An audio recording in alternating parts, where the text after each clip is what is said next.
untuk menyelesaikan tugas poster dan juga tugas marketnya.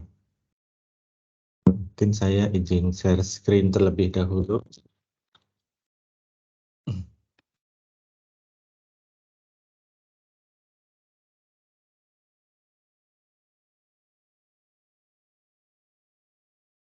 Sudah terlihat, Kak Audi?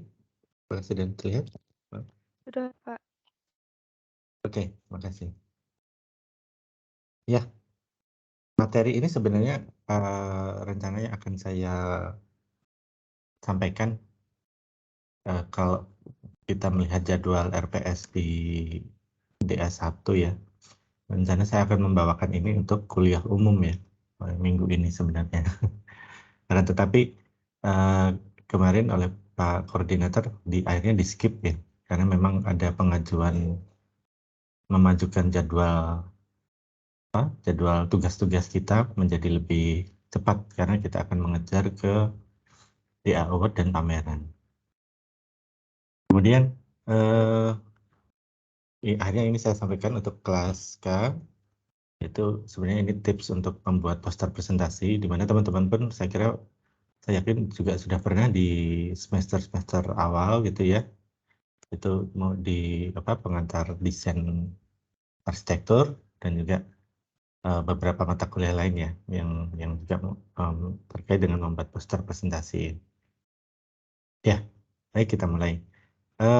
Poster presentasi memang sangat lumrah ya, sangat lumrah dibuat di dalam satu mata kuliah studi arsitektur, di mana biasanya poster presentasi itu dibuat ketika menjelang akhir-akhir semester, yaitu untuk penilaian dari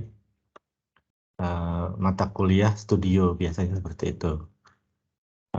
Poster-poster yang dibuat pun rata-rata kalau di luar memang besar-besar ya, sehingga si mahasiswa atau si presenter yang akan membawakan penjelasan terkait dengan desainnya, dia akan menjelaskan, bahkan biasanya tanpa slideshow gitu ya, tanpa slideshow.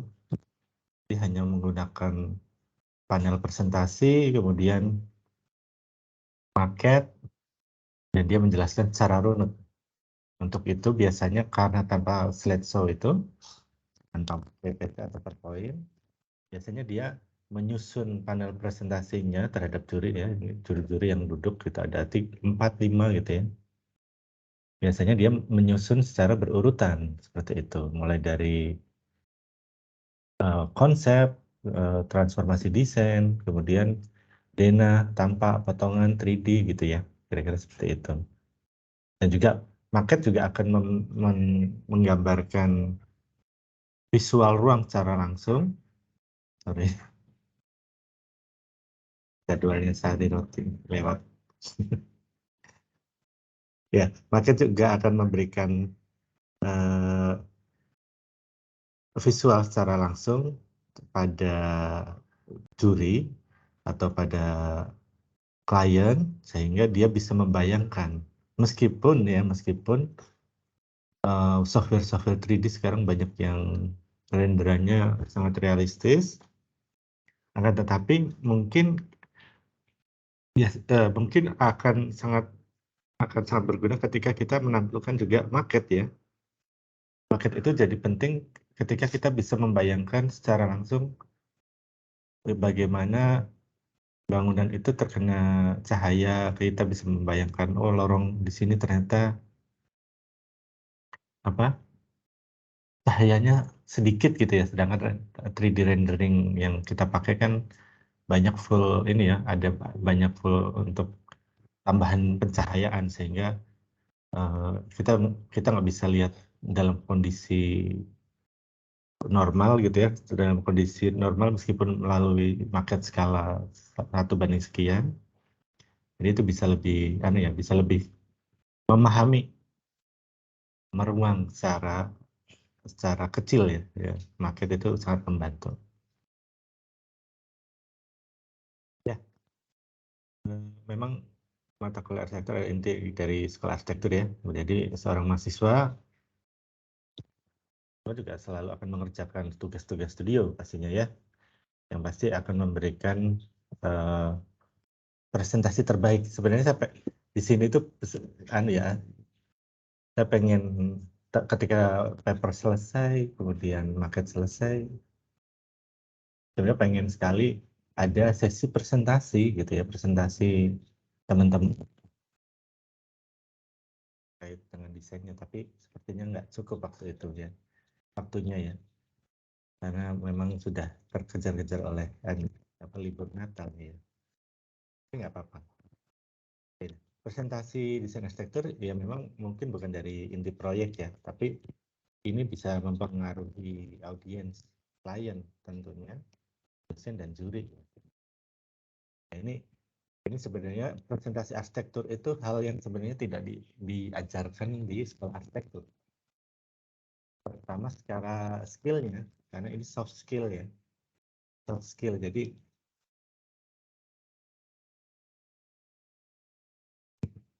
soft skill ya, karena sebenarnya teman-teman mesti mengolah kemampuan ini sendiri gitu dan membiasakan untuk membuat satu presentasi arsitektur. Ya, poster ini berbeda dengan mungkin teman-teman di Canva banyak pilihan ya, tapi panel presentasi paling nggak alurnya tetap harus kita atur gitu ya, atur. Ya, memang tidak mesti bergantung pada hasil positif dari presentasi tersebut ya, tapi teman-teman pun harus merencanakan desain dan juga presentasi itu secara runut. Ini berpengaruh di dalam layout panel poster ya, secara runut. Jadi mungkin teman-teman akan bercerita tentang latar belakang proyeknya seperti apa, terus karena nemu konsep apa, dan konsep itu diolah menjadi seperti apa, ditransformasikan seperti apa. Nah, itu sangat berpengaruh gitu. Jadi klien atau audiens atau dosen sekalipun nanti bisa diajak mengikuti alur ceritanya teman-teman. Jadi sih kemampuan arsitek yaitu membawa audiens mengikuti alur cerita dari apa yang akan dijelaskan, alur yang akan dijelaskan.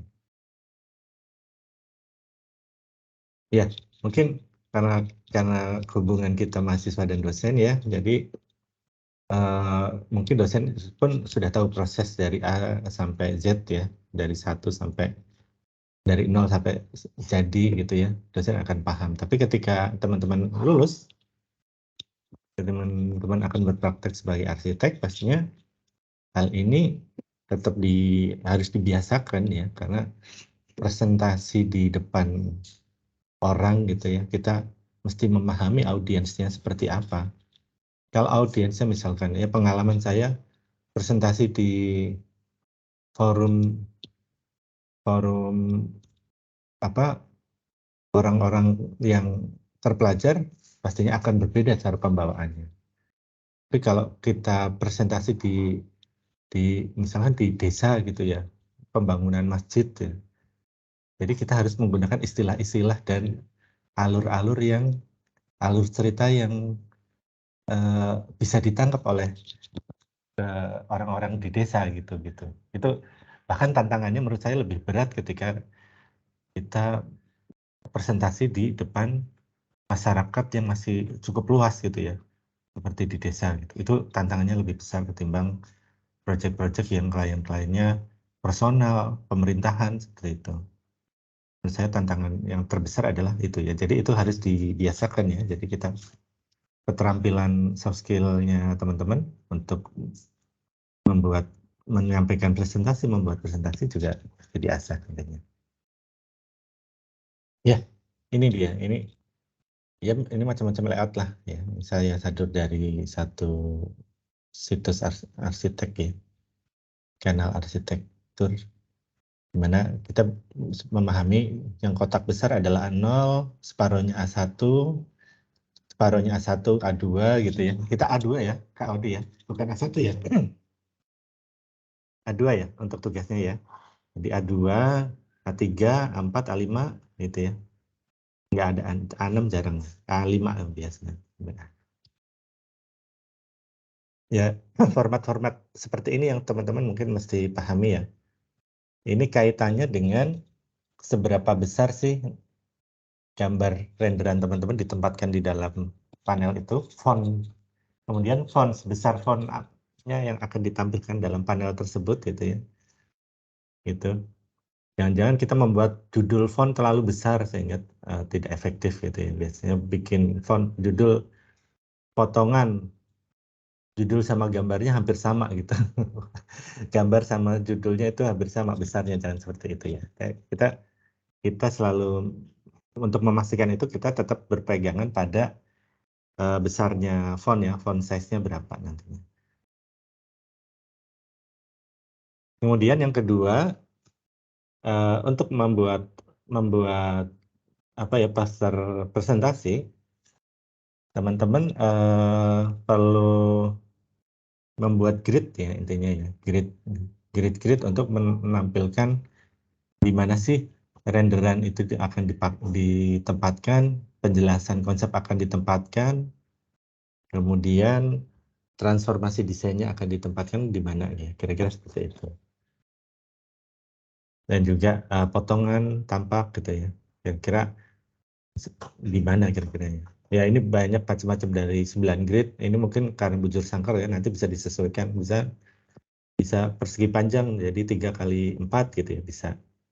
Nanti mungkin di sini bisa judul, tulisan, kemudian transformasi desain di sini, kemudian ini renderan, denah, dan lain-lain. Gitu. Ya, ini macam-macam dari apa ya layout dari presentasi.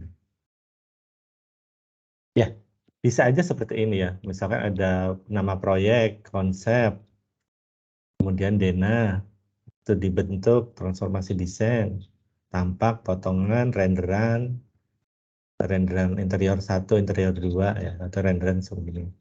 Atau bisa juga kalau di dunia arsitektur di kompetisi biasanya ada killer image yang kemarin saya sampaikan. Killer image itu renderan keren pertama yang paling atas gitu sehingga juri ataupun audiens akan melihat sebelum membaca konsepnya dia akan lihat oh ini udah keren nih.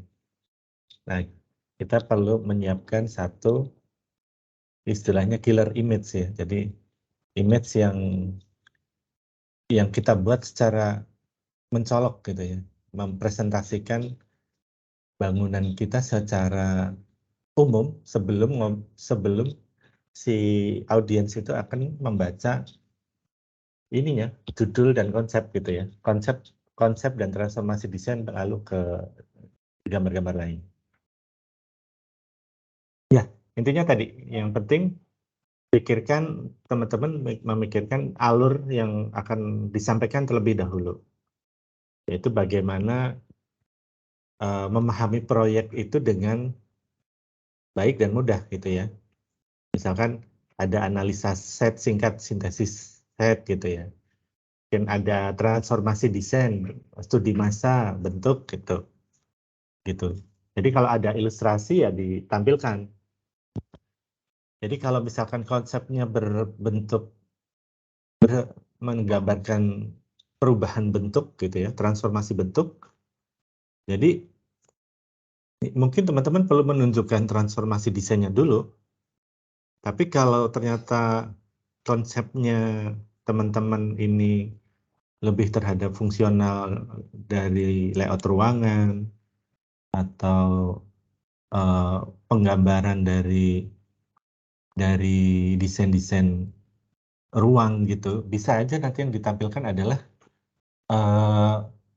ini apa transformasi dalam bentuk layout ruangan gitu ya. Jadi misalkan di sini public, di sini private, semi private seperti itu ya. Bisa juga, maksudnya menurut saya kenali dulu potensi dari desainnya teman-teman. Nah, kira-kira yang paling menonjol apa sih dari konsepnya? Apakah bentuknya, apakah materialnya, apakah penataan ruangnya yang kuat ya, kira-kira seperti itu.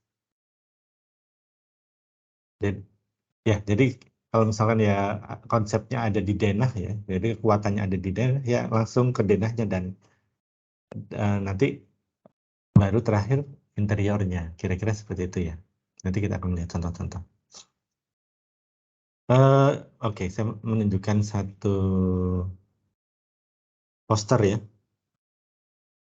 Ini satu kompetisi rumah kayu ya, rumah kayu di Jepang. Jadi mahasiswa-mahasiswa Jepang semester awal gitu ya, semester itu pada ikut kompetisi yang diadakan waktu itu diadakan agak sering selama 5 tahun berurutan. Jadi membuat panel apa ya rumah kayu gitu ya. Ya. Ya, di sini kalau saya membaca, saya nggak ngerti tulisannya apa, tapi kita bisa membaca, kalau mahasiswa Jepang itu post processingnya itu menyenangkan menurut saya. Jadi kalau teman-teman cari aja panel-panel mahasiswa arsitektur di Jepang.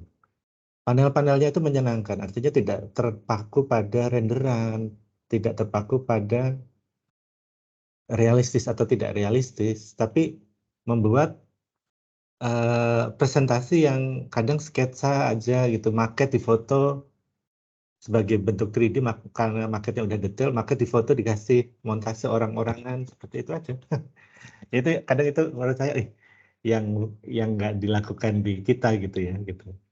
Nah, kalau ini sih kayaknya SketchUp, tapi dia post processingnya bagus ya, meskipun ini garis tidak sesuai dengan kaidah yang kemarin saya sampaikan, tapi proses processingnya bagus. Dia ingin menunjukkan bahwa satu kotak ini meskipun tersekat-sekat tata ruangnya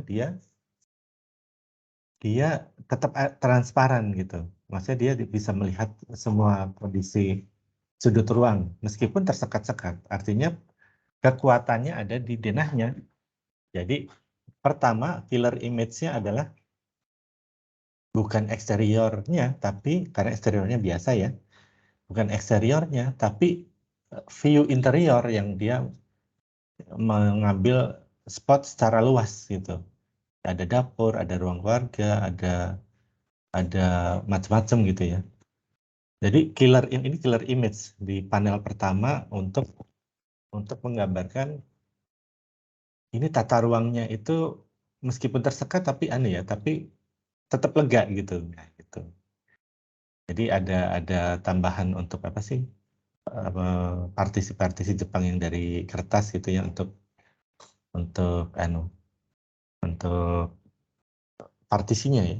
Dan juga ini skema dari tata ruangnya. Jadi runut, misalkan judul konsep nggak tahu apa ini saya. Terus dan penjelasan singkat terkait konsep. Kemudian pertama killer image. Ya tadi ya, intinya killer image itu nggak harus eksterior, perspektif eksterior, tapi juga bisa karena tergantung dari kekuatan desainnya masing-masing. Kalau ini lebih ke tata ruang ya, gitu. Jadi habis menunjukkan transformasi desain, apa ya, gambar-gambar ilustrasi konsep, gambar ilustrasi struktur, komponen penyekat partisinya pakai apa, baru denah. Jadi antara denah dengan elemen sekat partisi struktur dalam dalam satu panel gitu. Jadi orang akan membayangkan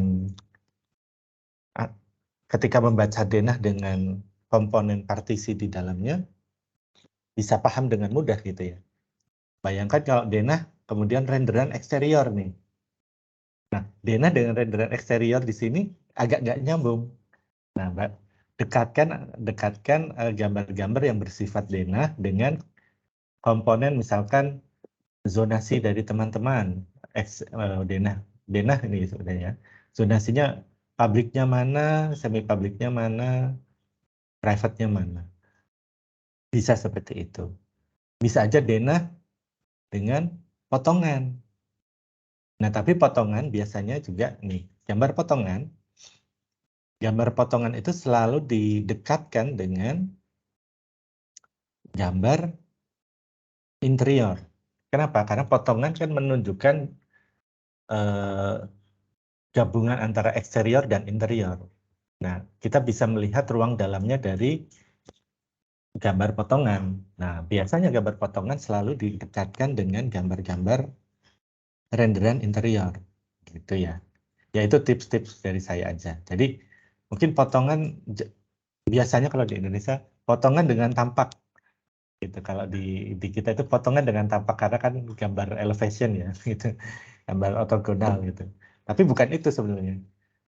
Kalau di orang luar mendekatkan gambar potongan dengan gambar interior itu sangat lumrah karena akan membantu audiens apalagi ini konteksnya ini ya kompetisi ya, artinya jurinya juga belum tentu kenal kita, belum tentu kenal desain kita, jadi dia memudahkan juri untuk mendekatkan gambar potongan dengan gambar interior sekaligus membuat beberapa alternatif pintu geser, partisi geser sehingga menciptakan tata ruang yang fleksibel, yang baru, yang tidak kaku gitu ya. Ya, ini ya salah satu contoh ya.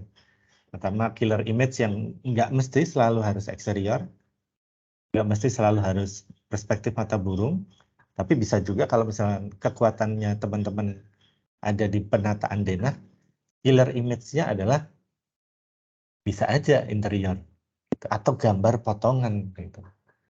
Gambar potongan yang representatif gitu. Ya, tips selanjutnya yaitu minimalkan teks di poster. Kita nggak bikin buku di poster ya. Kita nggak akan mengetik semacam penjelasan buku gitu ya di poster teman-teman. Jadi kita meminimalkan eh, apa teks itu di poster. Ya, teks itu di poster itu kita minimalkan sehingga misalkan ada yang bisa kita jelaskan melalui gambar gitu, nggak usah diketik lagi. Nggak usah. Kalau misalkan dirasa cukup, transformasi desainnya dirasa cukup, nggak usah kita menjabarkan narasi itu secara diulangi lagi secara narasi teks gitu ya, nggak usah, cukup gambar yang berbicara gitu. Satu gambar sama dengan 100 kata gitu ya. Ya, ya intinya misalkan ada gambar-gambar yang memerlukan penjelasan penting gitu ya, kita bisa menggunakan keyplan. Keyplan seperti apa? Jadi kita ada denah, terus kita shoot kata insert, kita kasihkan insert, kemudian kita tampilkan itu di dalam satu gambar detail. Misal ini ada ini yang di bukan Arcelo ya, ada panel presentasi. Pertama gambar potongan. Nah, kita biar bisa menampilkan oh di sini ada tangga, ada rem ya. Di sini ada tangga, ada rem. Kita tampilkan remnya seperti apa misalkan. Kemudian di sini ada potongan, tapi potongannya kan terlalu kecil karena ini bangunan besar ya. Kita tampilkan di sini sekat partisinya seperti apa. Ya, kira-kira seperti itu. Dan juga penting kita misalkan mau menggunakan materi warna yang bagus gitu ya. Itu kita bisa menggunakan satu key warna ya, satu warna kunci sebagai benang merah dari poster kita secara keseluruhan. Misalkan ya seperti ini ya. Jadi ada kuning, kuning, kuning, kuning, kuning, banyak kuningnya. Tapi jangan terlalu full kuning ya.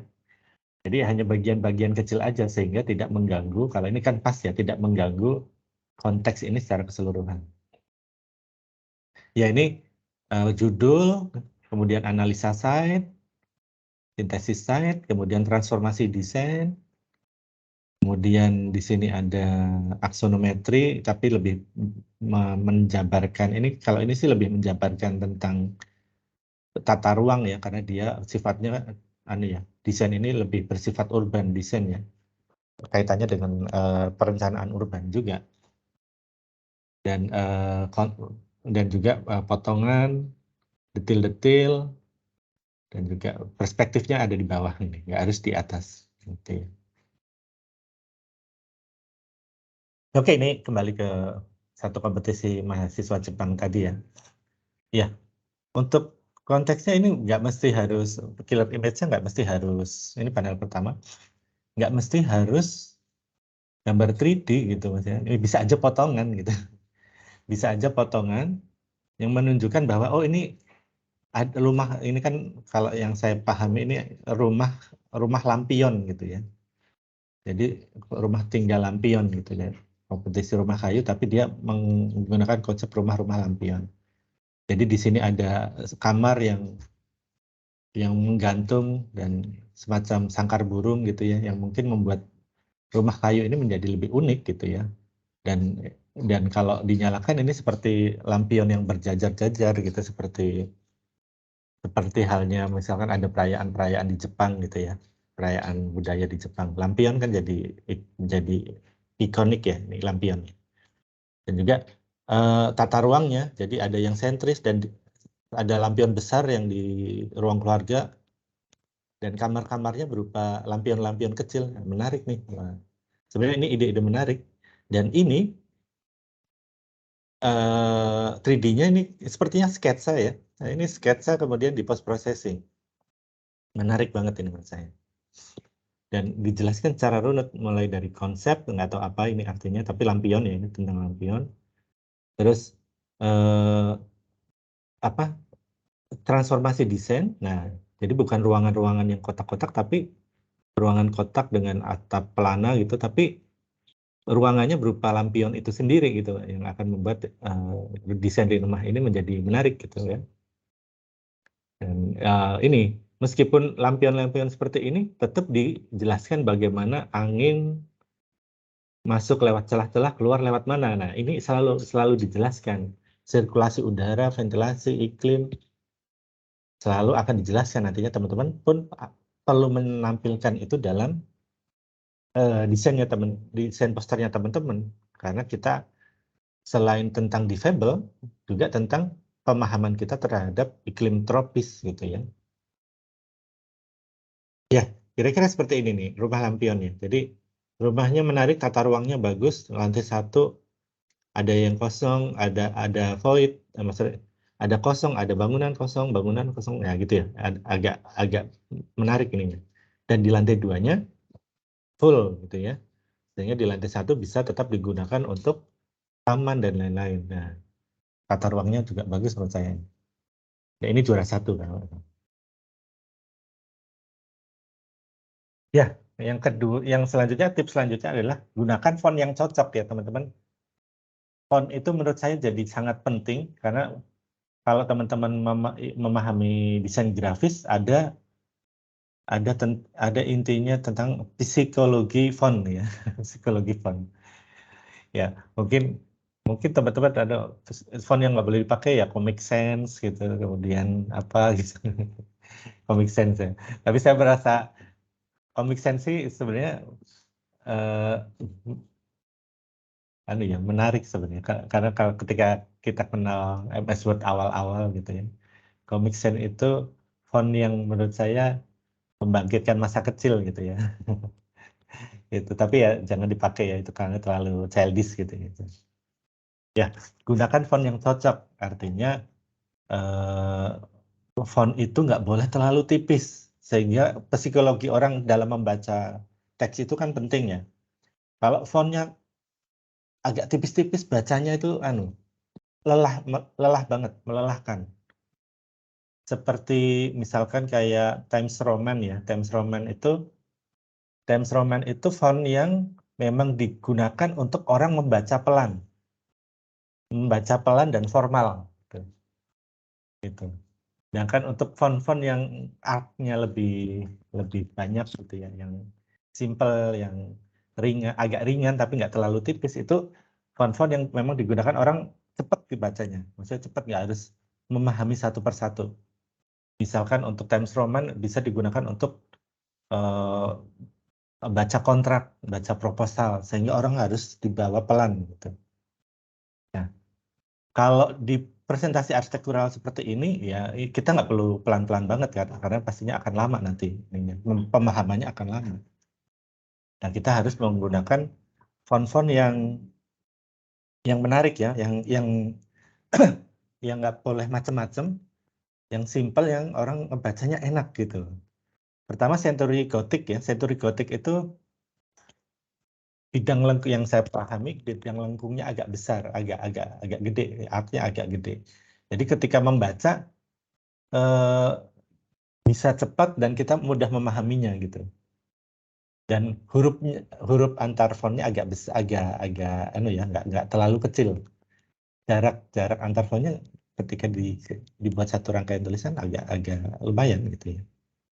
Tapi teman-teman juga bisa menggunakan Helvetica. Helvetica ini anu ya, sebenarnya hampir mirip dengan Arial ya. Cuma Helvetica agak mirip dengan Arial tapi ya ada bedanya dikit gitu. Ya, Helvetica ini teman-teman harus download karena mungkin di standarnya MS Word itu nggak ada. Font sans serif, Century Gothic, Helvetica. Biasanya kalau desainer grafis Eropa untuk bikin poster pakai Helvetica sih ya. Rata-rata pakai Helvetica yang minimalis, yang kalau dibuat teksnya juga enak dibacanya. Gitu. Ini penting font ya. Jadi mengatur size font itu juga penting. Jadi kita bisa membaca dengan enak. Size fontnya berapa kira-kira? 12, 14, gitu ya. 12, 14, 10 minimal mungkin. Kita bisa membaca enak ketika di print font sebesar font 12 sama 12 itu paling nggak standar ya. Kalau kita bikin teks di Word itu 12 itu enak dibaca. Tapi kalau kita udah pakai Helvetica fontnya 8 gitu ya, size fontnya 8, capek juga bacanya karena kita harus lebih berkonsentrasi dalam memahami tulisan itu. Jadi font itu, size font itu jadi penting, jadi penting ketika kita menampilkan teks di dalam poster kita. Gitu ya. Pemilihan font hati-hati dan juga font-font yang oversize. Oversize. Ya cuma kaos ya. Font-font yang oversize misalkan. Gambarnya kecil, fontnya besar banget. Judulnya potongan A gitu. Tapi gambarnya kecil. Gambar sama tulisannya itu gede tulisannya, bahkan hampir sama gitu. Nah, itu jangan, itu over anu ya. Ya. Jadi misalkan hanya untuk subjudul, mungkin teman-teman cukup menampilkan antara 18 sampai 24 itu aja size fontnya. 16, 18 atau 24 itu bisa juga. Nanti menyesuaikan. Sedangkan yang penting untuk subjudul itu ya kayak judul denah gitu. Judul denah itu pahami dulu ini size kertasnya kita yang akan kita pakai apa gitu ya. Kalau misalkan A2 ya sebenarnya cukup aja 18 sampai 20 aja saya kira subjudul cukup gitu ya. Jangan terlalu over ya. Nah, misal nih urutannya yang enak. Judulnya nggak perlu besar-besar, segede gambreng gitu, segede gaban gitu, sebesar ini nggak perlu. Ya udah cukup satu killer image gitu ya. Judulnya apa urban design atau rumah semiwir apa-apa gitu.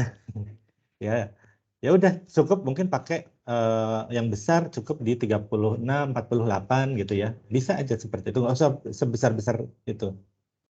Baru nanti teks dalamnya kita pakai 12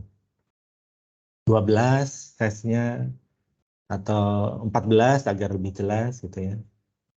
Tapi untuk sub-sub judul nih, maaf ya, ini agak kecil memang ya. Maaf ini ini 12, tapi untuk subjudul nih. Dena, nggak perlu besar-besar sampai 30-an, nggak perlu. Untuk tulisan ini cukup menggunakan ya kisaran 18 ya. Gitu ya. Nah, maksimal ya 24 aja maksimal. Tergantung kalau misalkan ini kita pakai 14 ya 24, 20 aja saya kira cukup untuk subjudulnya. Jangan terlalu berlebihan dalam mendesain judul gitu intinya gitu. Karena akan menyolok mata ya. Banyak teman-teman yang masih mempraktekkan subjudul ini ya agak berlebihan fontnya, apalagi size fontnya. Ya, kira-kira seperti ini. Ini ada killer image karena konteksnya urban design ya, dia menampilkan koridor mungkin, dan kemudian ada analisa, judul, transformasi desain karena ini konteksnya urban design, dia bikin potongan dulu,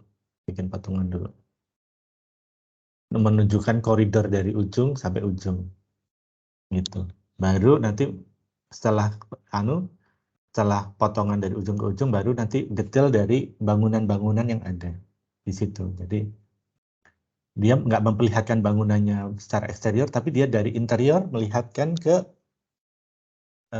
jadi hubungan antara bangunan satu ke bangunan yang lain gitu. Jadi dia menampilkannya renderannya dari bangunan tetangganya yang kita desain juga, tapi dia memperlihatkan bangunan sebelahnya dari dalam interiornya. Nah itu menarik sih. Itu sense of space-nya arsitek yang mesti diasah gitu. Dia memahami nggak hanya dari eksterior, interior aja, tapi pengambilan sudut-sudut fotografi yang menyesuaikan dengan konsep kita gitu, dengan kekuatan desain kita gitu. Ya gitu ya, baru nanti ada interior, kemudian ada suasana koridor, taman inner court di antara masa-masa bangunannya yang kira-kira seperti ini. Ini contoh aja yang ada di Arsenal. Ya, yang selanjutnya, tips selanjutnya adalah jangan melayout poster Anda dengan gambar teks setiap sudut. Beri nafas, artinya beri jarak yang enak gitu. Beri jarak yang enak, jangan terlalu rapat di pol-polin gitu. Kita kalau di pol-polin kita seperti baca koran nanti. Nah, makanya dengan metode membuat grid poster tersebut akan memudahkan, misalkan kita akan buat gang nih ya, gang ini. Gang jarak nih ya, jarak ini. Ini jaraknya harus enak pas gitu ya. Kalau kita geser dikit, kita fullin dikit gitu, itu apa teksnya itu jadi agak rumpak gitu ya. Jadinya semacam teman-teman nggak bikin poster jadi mading gitu atau bikin layout koran, berbeda ya. Jadi kita harus memberikan jarak yang cukup antara teks dengan gambar yang akan kita tampilkan. Gitu ya. Jadi jangan terlalu mepet-mepetan gitu ya. Kalaupun misalkan teksnya panjang, diringkas. Kemudian dikasih highlight. Ini dikasih keterangan, misalkan ada kata kunci yang ingin disampaikan. Dikasih bold, dikasih penebalan sebagai kata kunci yang ingin disampaikan di dalam konsep itu. Jadi nggak semua teks dalam konsep itu teman-teman ditampilkan dari 3 paragraf gitu ya, jadi bikin ini koran nanti. Cukup 1 paragraf aja tapi diringkas gitu aja.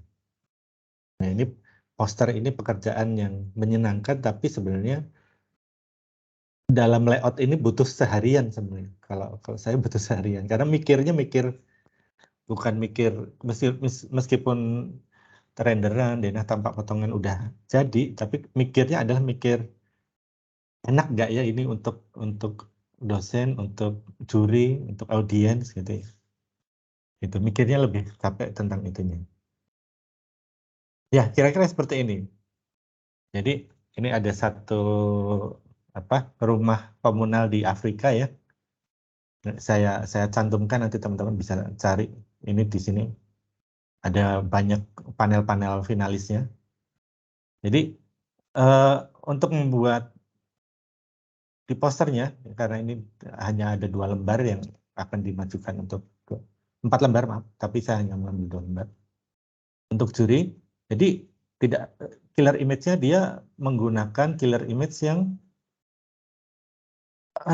aksonometri per bagian konstruksinya. Jadi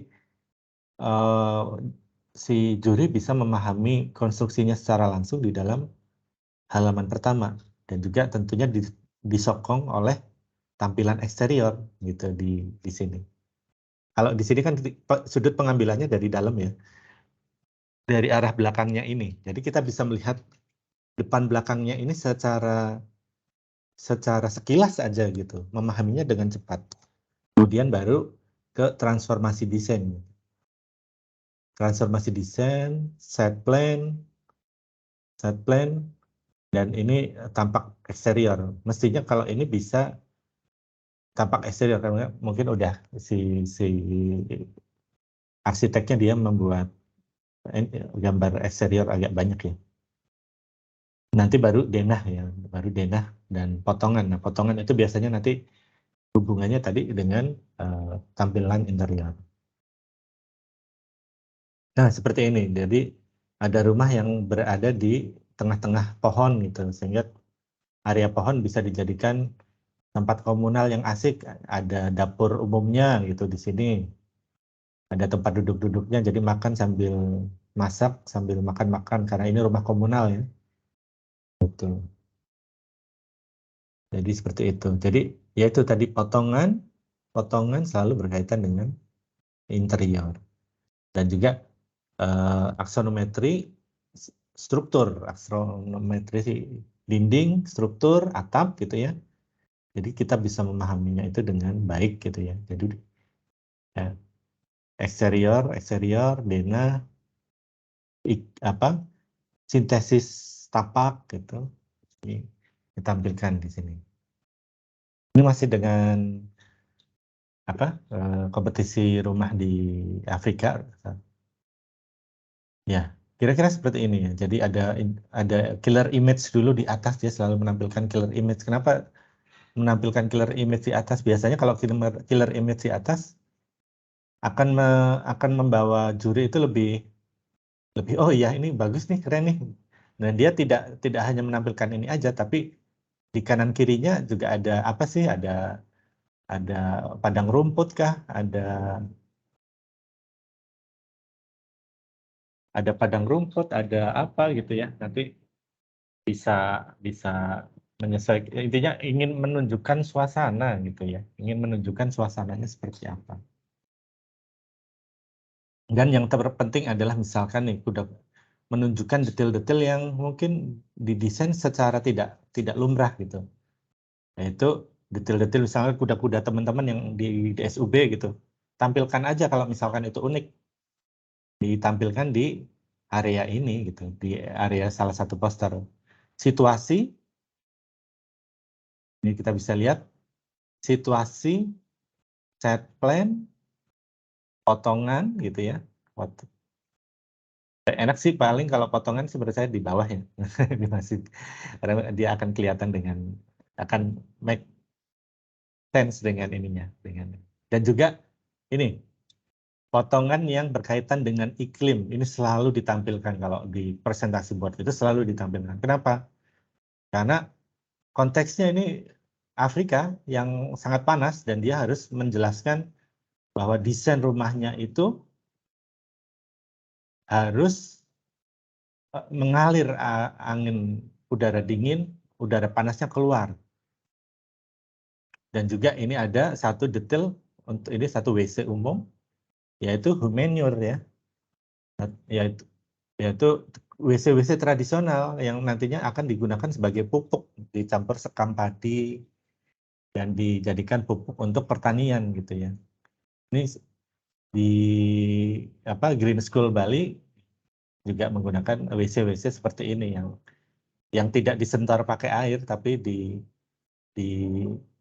flash pakai air, tapi dia dipakai sekam jerami gitu ya, untuk menghilangkan bau dan lain-lainnya. Kalau kena air bau, kalau nggak kena air, nggak bau gitu ya. Jadi bisa digunakan, mungkin bisa dimanfaatkan untuk biogas dan juga bisa digunakan untuk pupuk ya. Ini konsep-konsep yang sustainability-nya juga bagus ya.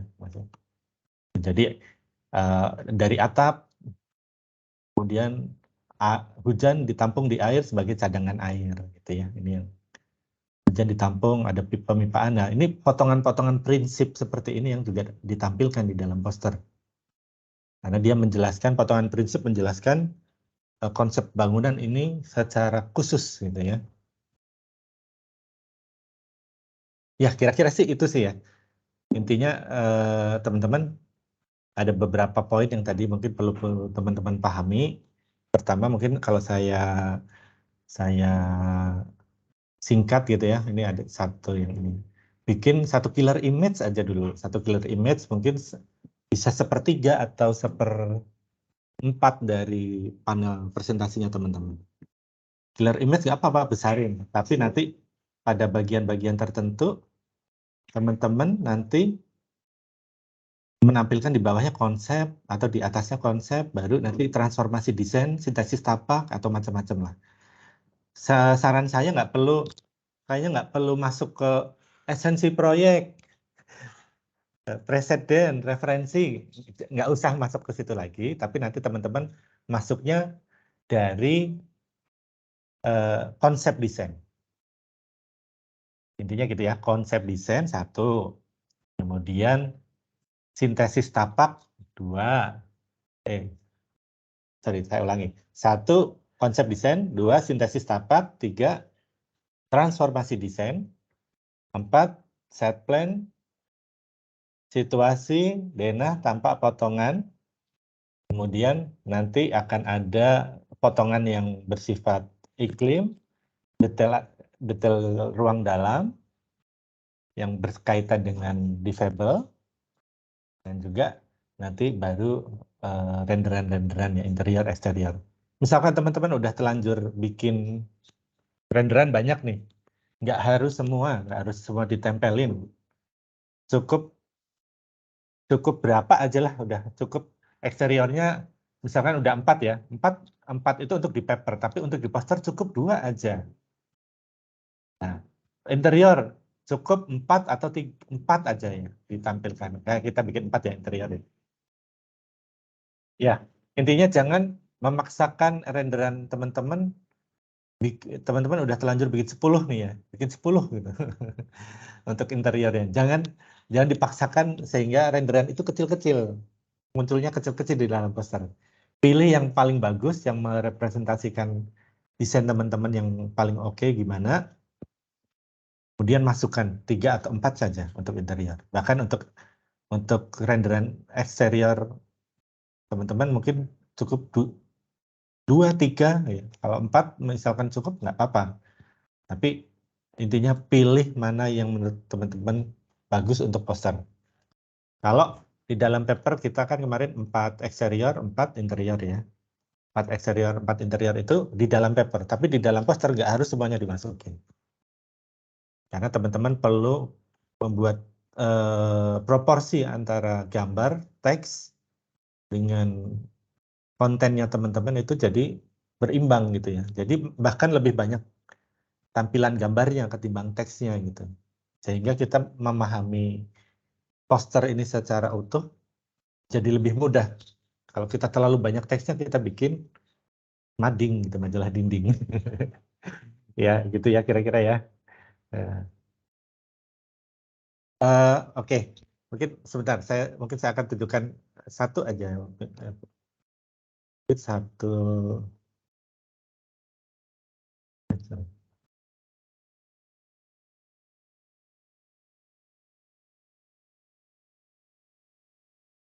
Satu panel punya saya, pamer.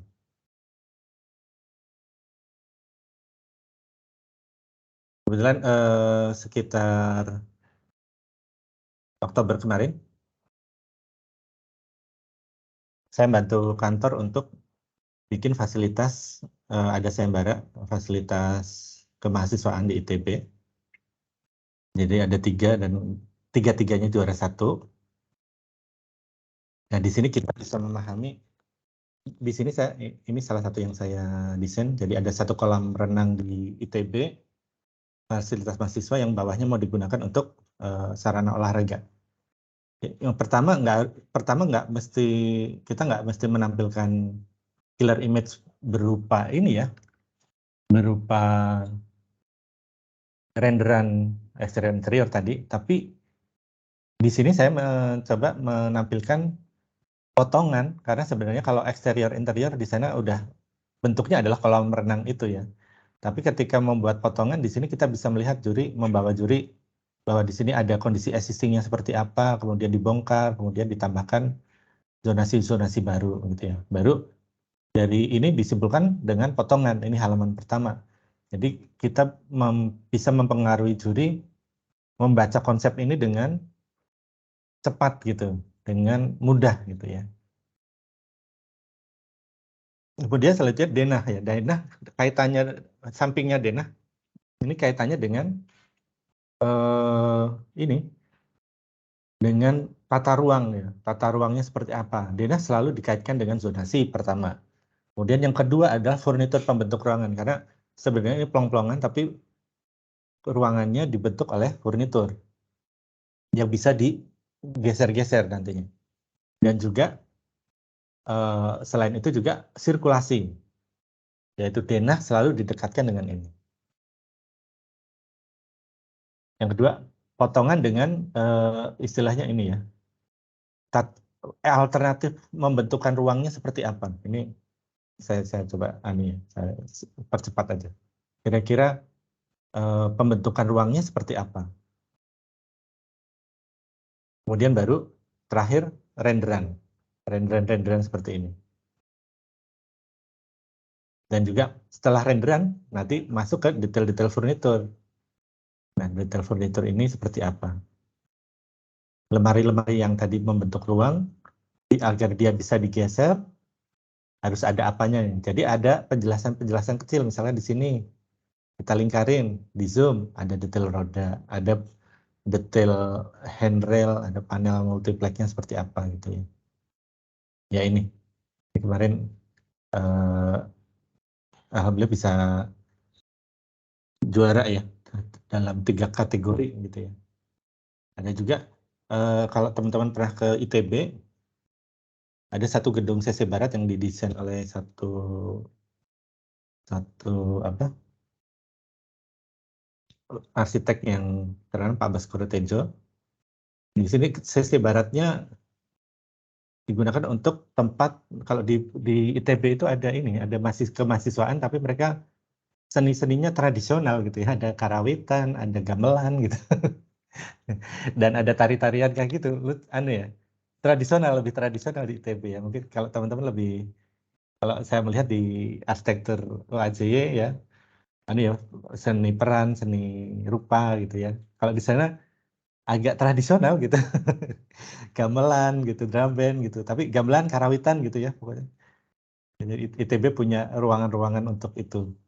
Dan ini kita pertama dalam slideshow ini kita membuat tampilan denah gitu ya, denah sekaligus potongan dan juga detail ya, detail ruangannya. Karena di sini nggak penting untuk eksterior interior karena kekuatannya ada di penataan ruang gitu.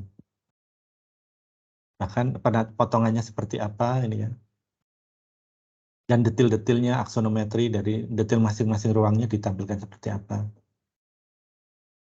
Di mana undakan-undakan ini bisa tetap digunakan, disesuaikan menggunakan modul dari peralatan gamelan itu sendiri, sehingga bisa disimpan di bawahnya. Ini pakai Enscape sih karena cepat-cepatan. Gitu ya. Dan juga beberapa fasilitas-fasilitas kemahasiswaan di area CC Barat. Untuk masuk ke ITB, sebenarnya udah agak lebih ketat ya sekarang. Orang luar harus punya izin masuk ke ITB. Sebenarnya teman-teman kalau misalkan pas ke Bandung, pas main-main ke Bandung, liburan ke Bandung, main ke ITB aja, tapi harus punya surat sih. Ada orang luar nggak diperbolehkan masuk, harus ada izin. Gitu. Ya ini ITB ya. Ya gitu ya, intinya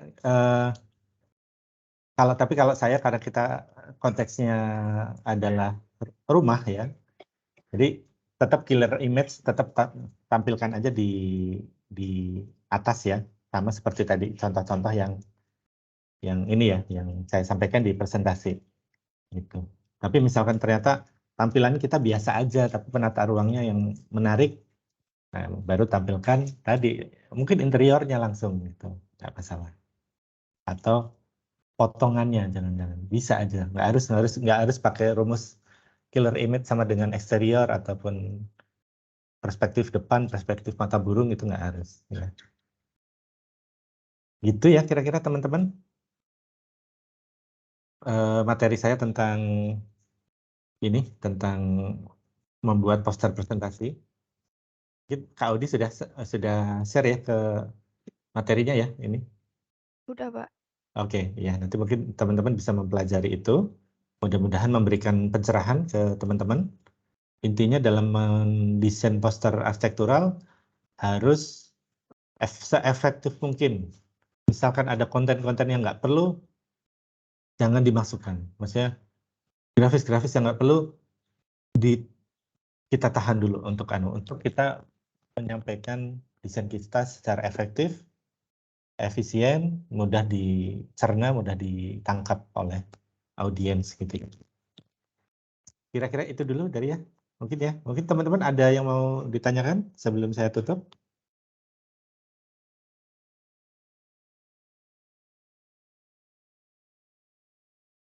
Oke, nggak ada ya. Ya, untuk hari ini teman-teman silahkan nanti lanjut. Kalau dari hasil asistensi kemarin ada yang mesti direvisi, ditambahin, silahkan dikompletin untuk kepentingan papernya. Kemudian mungkin besok, jadi waktu kita tinggal kapan nih? Rabu, Kamis, Jumat, Sabtu ya. Minggu dikumpul ya kalau dia. Dan minggu kan ya 4 hari ya, 4 hari 5 hari. Jadi teman-teman silahkan membuat poster. Nah ini agak berat nih tugasnya. Membuat poster, membuat maket ya.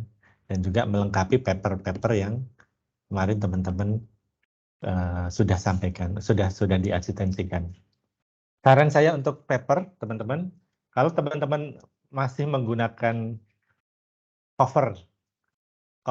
cover ini dari gambar-gambar presiden yang teman-teman, kalau teman-teman masih menggunakan cover dari gambar presiden yang teman-teman pakai waktu minggu pertama sampai evaluasi 1, itu ya, ganti kok gambar presiden itu sebagai cover. Jadi covernya harus pakai gambarnya teman-teman, renderannya teman-teman, gitu ya. Kalau jadi kita papernya sudah merepresentasikan karya teman-teman secara utuh. Misalkan kita ngambil covernya teman-teman di paper itu masih pakai gambar yang ngambil di internet, ganti itu dengan karyanya teman-teman ya, renderannya teman-teman, sehingga tentu papernya akan lebih membanggakan isinya dari cover hingga konten isinya menggunakan karyanya teman-teman ya, gitu ya. Hanya covernya aja. Kalau masalah presiden, kemudian dan lain-lain sih masih tetap aja, cuma covernya masih banyak yang menggunakan cover di awal semester. Ya kalau sudah ada renderan yang terbaru, selain judul, nama mahasiswa, nama dosen, dan nama apa lagi ya, nama kelas gitu ya, itu teman-teman tampilkan renderannya teman-teman sebagai di covernya, sehingga nanti akan lebih bagus ya tampilan papernya gitu ya, meskipun paper kita paper kita di Google offline nanti. Itu ya kira-kira teman-teman ya. Mudah-mudahan bisa dipahami dengan baik, dengan jelas, dan selamat mengerjakan tugasnya. Kita kumpulkan pada hari Minggu. Kemudian satu lagi mungkin ya, kita hari Minggu. Satu lagi, kemarin ada wacana untuk jalan-jalan ke Solo. Saya menyambut baik, silahkan teman-teman kalau misalnya mau ke Solo. Hanya saja saya baru tahu nih tanggal 11, kalau misalkan Senin ya, kalau misalkan Senin itu di Solo, anaknya presiden lagi punya gawe Pak Mas Kaisang. Lagi ada acaranya Mas Kaisang, biasanya agak macet di dalam kota. Pengalaman saya, anaknya Pak Jokowi nikah kebetulan rumah saya cuma berjarak 3 kilo aja dari rumah Pak Jokowi ya. Cuma karena acaranya Mas Kaisang ini kan di Pura Mangkunegaran tadi, saya mau coba usulkan apa ke Pura Mangkunegaran, tapi oh iya, Pura Mangkunegaran dipakai acara nikahannya Kaisang ya. Dan dari hari Senin atau Minggu ya? Sebentar saya cek. Tanggal 12 ya, hari Senin. Iso-iso ini tidak Senin nih. Tapi karena di Jogja, di Ambarukmo kan, di Jogja acaranya hari Sabtu. Teman-teman yang mungkin akan melewati Ambarukmo pasti akan terjebak macet nanti hari Sabtu nih. Karena di samping Joglo Ambarukmo itu ya. Nah, kebetulan kalau misalkan Senin itu ya, Senin ternyata ya ngunduh mantunya di Solo gitu. Misalkan kalau misalkan di setting Minggu atau di selain hari Senin, karena kan hari Senin pastinya akan macet itu. Pengalaman Mas Gibran sama Mbak Kahiyang nikah aja, mau keluar aja agak susah saya di keluar rumah aja agak susah gitu. Keluar ke jalan raya juga udah agak macet gitu ya. Apalagi ini Mas Kaisang di area Pura Mangkunegaran atau di tengah kota gitu ya. Nanti mungkin bisa didiskusikan ya, mungkin minta tolong ke Audi waktunya kapan. Yang pasti kalau seminggu bisa saya, terus kalau hari Selasa ada saya jadi juri DA3. Kalau enggak ya nanti Rabunya atau gimana. Atau Rabunya kita ya, DA Award 1 hari Rabu ya, saya lupa juga. Saya lupa ya. Ya udah paling gitu ya, nanti Kak Audi minta tolong di koordinir dan minta tolong kira-kira kapan sih bisanya gitu ya. Oh hari Sabtu atau Minggu. Kalau Minggu sih memang mungkin masih masih mengejar paper dan lain-lain nih. Ya, monggo nanti didiskusikan. Nanti saya juga lihat jadwal. Kalau teman-teman oke mau ke Solo, ayo kita anu ya. Karena kemarin sepertinya kelas DA-nya Pak siapa? Pak Ardi ya. Pak Ardi itu pada ke Semarang juga ya, gitu. Pada ke Kota Lama Semarang. Ya, itu ya. Minta tolong Kak Audi nanti monggo silahkan dikoordinir jadwal berapa orangnya mau dikomunikasikan.